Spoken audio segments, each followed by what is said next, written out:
somebody actually slipped an acid tablet in my beer when I was 8 years old. Yeah, I was seeing cartoon characters. I remember it too. Like, it was pretty vivid. I remember so I got, it was like almost like a sliver, and kind of like this, and it progressed into just a really serious infection. I witnessed a lady by the Hope that was in a sleeping blanket, sleeping in front of a door. Somebody sprayed lighter fluid on her and lit her on fire while she was sleeping. I walked by and I couldn't even look. My other brother,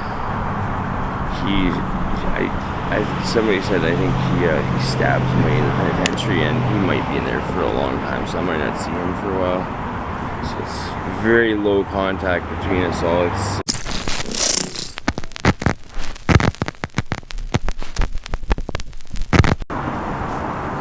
I'm here with Cole Graver.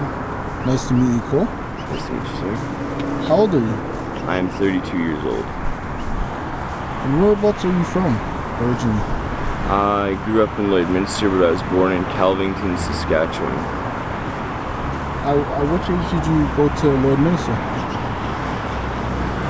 Not really too sure, but I'm thinking it's around 7, 8 years old. We moved back a few times, but that was when we lived there the longest. I think it was 9 years. And how was it growing up in Lloydminster?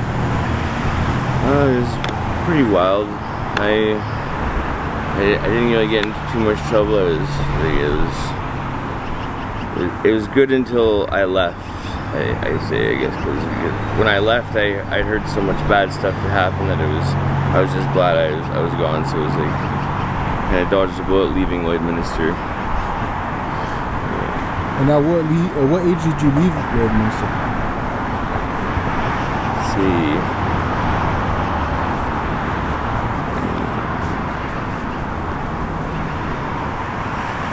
About 15. Yeah, just before my sweet 16. Yeah. Whereabouts did you move to? We moved to a town called Medstead, Saskatchewan. Yeah, my uncle Wayne, my mom's brother, he'd given us a house up there, and really beautiful place. It just a fixer-upper, and we got a grant, and yeah, we started raising miniature dachshunds and started making some pretty good money with her. Yeah. Did you enjoy living there? Oh yeah, beautiful. It was just so quiet. Like, compared to the city, it was amazing. Yeah. Some of the people, I guess, there was a lot of people that didn't like us. We did some stupid shit right when we got there, but stuff. Yeah, like it was pretty nice. Like, I didn't go finish school there, but I got to grade 10, and yeah, it kind of got too much. I was getting bullied by a couple of the kids. I had fights with them in my yards. Yeah, my older brother had to kind of watch over with the one fight with it. He had a pit bull named Zeno. He had a baseball bat, and I think there's about 20 of the kids from in town parked across the street from my house, and I fought this Garrett Cole kid. Yeah, just after that, and then I got jumped walking to the bar one day too. His friend Brett Ludwig came up behind me, punched me in the ear, and just a cheap shot. Yeah, so it was starting to get pretty crazy. So what brought you to Edmonton? So my mom, she had an infection in her lower disc, in one of her lower discs in her spine, and the hospital wasn't giving her proper pain medication. So I actually fell into some money, like quite a bit of money, and I bought a little cheap $1,000 van, a little beater, and I bought her a cell phone. I said, when those doctors start talking, you get like that, Mom. I said, just turn the phone on. I said, I'll deal with it. And sure enough, I heard him just treating my mom like crap, just calling out, you don't need this medication. I said, and so Mom, turn the phone around. And I turned, he's looking at these 3 doctors, just busted straight in red hand. I said, yeah. I said, I'm gonna be coming to pick my mom up today. I said, pack your stuff up right now. And they kind of paused, and they're like, almost not let her go, and then the doctor's just like, just let her go. Yeah, so I actually was smarter about it. We knew a guy named Pernell Harder. He worked for Viper Taxi, so I got him to come picked Mom up and I threw him a $20 bill and helped him, and he brought her to where I was. So that'd be cool. He said I had my license, no registration of the van, and just getting to go, because she couldn't walk, right? So it was pretty bad. Yeah, so it brought me right to the city. I brought her to the Royal Alex, and I got stuck at the cops when I actually fell asleep in the parking lot, and I woke up and there was 3 cop vehicles surrounding me. They let me take my stuff out, no charges, towed my van though. So I was stuck, right? So how long have you been in Edmonton? About 3 years now. Yeah. And what's it been like the last few years? Oh, pretty hectic. Seen some things I never thought I'd see in my life, but it's since MedSense, since I lost the house, it's been like almost like one thing after it. It doesn't come in threes, it comes by like 20s or 30s. But yeah, in my life it's pretty insane. My older brother passing when I moved here. Yeah, I was in the Edmonton Remand Center when they wouldn't let me go to Lloydminster for his funeral. It was like, it was probably good because my older brother Jesse brought a handgun and pulled it on my uncle Kevin, because they had some prior stuff, and yeah, they weren't. So it was probably a better thing that I wasn't there. How many siblings do you have? There's 6 of us all together, minus my late brother Jeremy. I got 2 twin sisters, and I got my younger brother Corey and older brother Jesse. And that's all of us. So how was it growing up with such a big family? Really nice, actually. It's good to have people around, right? It's good to have the support.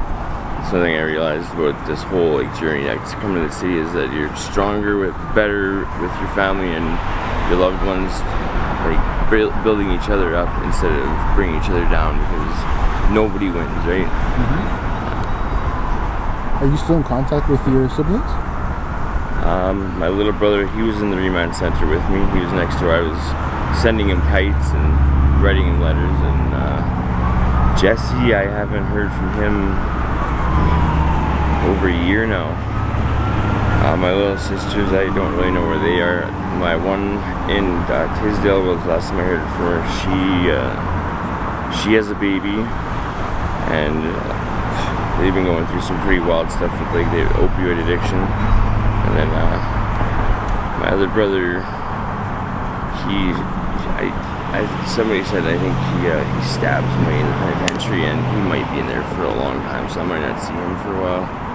So it's very low contact between us all. It's like kind of, we've been split up and we can't, it's just very difficult to, like sometimes when I look for Mom, because I think she's starting to get a little bit of a dementia. She said she was crying one day when she said it's like 5-6 hours to find her. So I get a bike, so I'm getting too old for this already, eh? Yeah, I'm only 32. Yeah. Are you currently homeless? Yeah. And how would you say it's like being homeless here in Edmonton? It's scary. Like just the scene, the whole scene, the way people are with stealing from each other.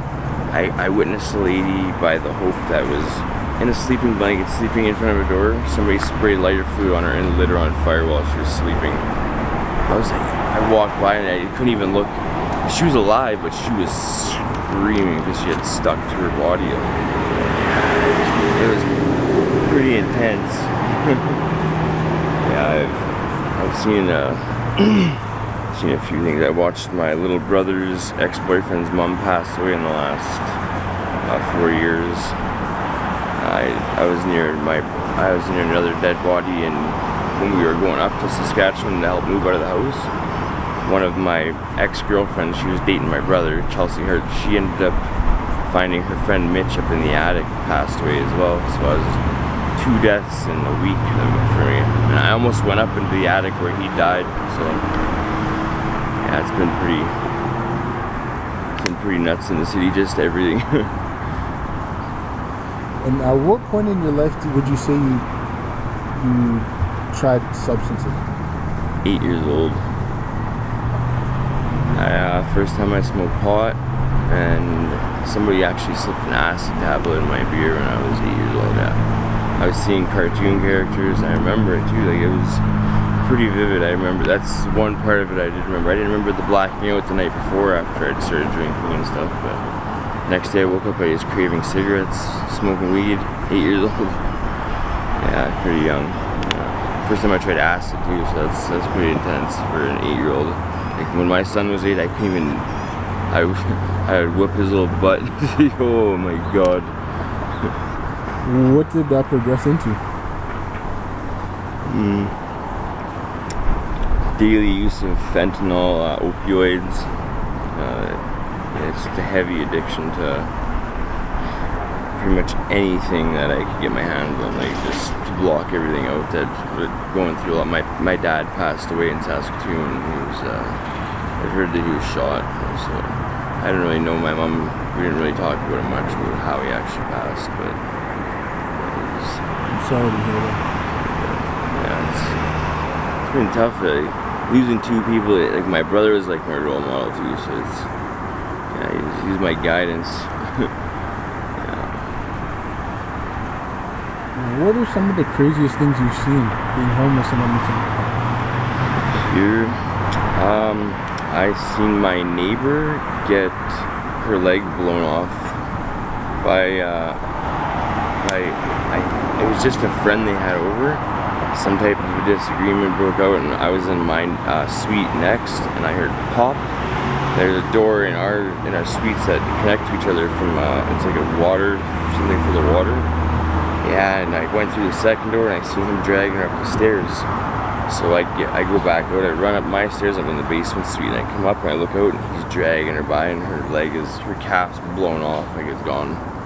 So I ran upstairs, I had my first aid, I said, I have first aid, can I help you? And I did the routine, I really calm about it, and then I said, we need scissors to cut the pants off of her leg, and everybody else was just freaking. I was probably one of the calmest ones. And yeah, I wrapped her leg up. As soon as I seen the ambulance people coming, I turned around and walked on. I said, glad I could help you. I hope you're gonna be okay. And I went back out, left downstairs. That's seeing somebody's leg like that. It's pretty scary stuff. Just seeing that gore, right? Yeah. And what happened to your finger, if you don't mind me asking? So it was like almost like a sliver, and kind of like this, and it progressed into just a really serious infection, and they cut it right off the Royal Alex. It's kind of a dirty cut too. Like, I can still feel my nerves right there. It's really super sensitive. I had a fake finger that I put on there. It was kind of cool. It looked like it. Everything. It was really flat. So it was like a rubbery stuff or silicone or everything. Yeah, it's. How long has it been like that? About a year and a half now. I'm starting to get used to it. And what do you think can be done to help homeless people in Edmonton? I think because a lot of them do misuse drugs. Throwing money in it's never a good thing. But housing, getting somebody into a house, that's what I'm going for now. And that gives you meaning. If some people will, of course, they're gonna destroy it. They're gonna do what they do, and they're gonna ruin their lives no matter what. But some people, like, I think it could really help get some people out and save some people, because all they really need is an advocate. A lot of people just need somebody to talk for them because they can't talk for themselves. Like, it's hard out there. Like, I've been chased by the police. I've been in the helicopters, skidoos. Like, this life it's not fun for. I wouldn't recommend anybody ever trying drugs when they're 8 years old.